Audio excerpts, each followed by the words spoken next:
भगवान श्री कृष्ण का सुदर्शन नामक विद्याधर का उद्धार करना, शंखचूड़ दानव को मारना।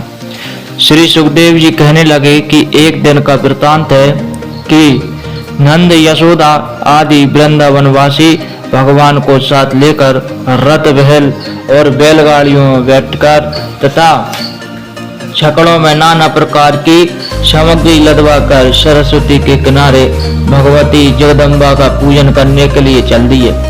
वहां पहुंचकर उन्होंने भक्ति पूर्वक भगवती का पूजन, बहुत दान पुण्य किया। तत्पश्चात जब वे रात्रि को सोने लगे तो एक अजगर ने नंद जी का पैर निगल लिया।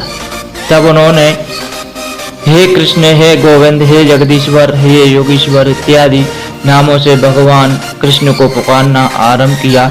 तो भगवान ने सैया पर से उठकर क्या देखा कि अजगर सर्प नंद जी के पैर को निगल रहा है।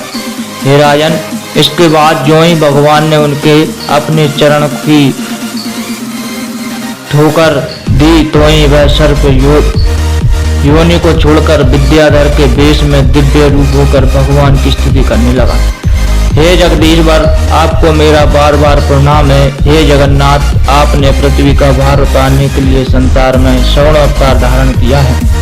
आपकी महिमा का पार जब ब्रह्मादिक देवता नहीं पा सकते हैं तो मूल को क्या सामर्थ्य है जो आपका गुणानुवाद कर सकूं।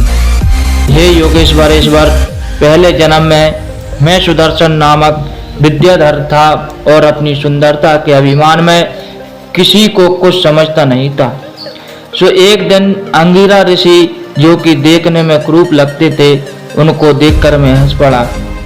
अतएव उन्होंने श्राप देकर मुझे अजगर बना दिया, किंतु प्रार्थना करने पर यह वरदान दिया कि जिस समय भगवान कृष्ण के चरणों का स्पर्श होगा उस समय तुम पुनः अपने पहले शरीर को प्राप्त कर लोगे।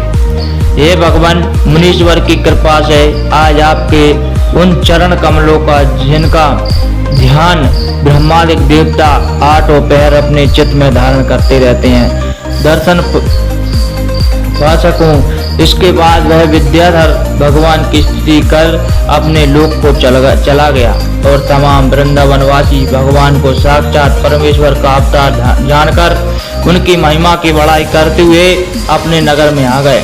हे राजन, एक दिन भगवान कृष्ण वन में गौएं चराते हुए बंसी बजा रहे थे कि कंस का भेजा हुआ एक शंखचूड़ नामक महादैत्य नगर में आ गया और कुछ गोपियों को वन की ओर ले उड़ा।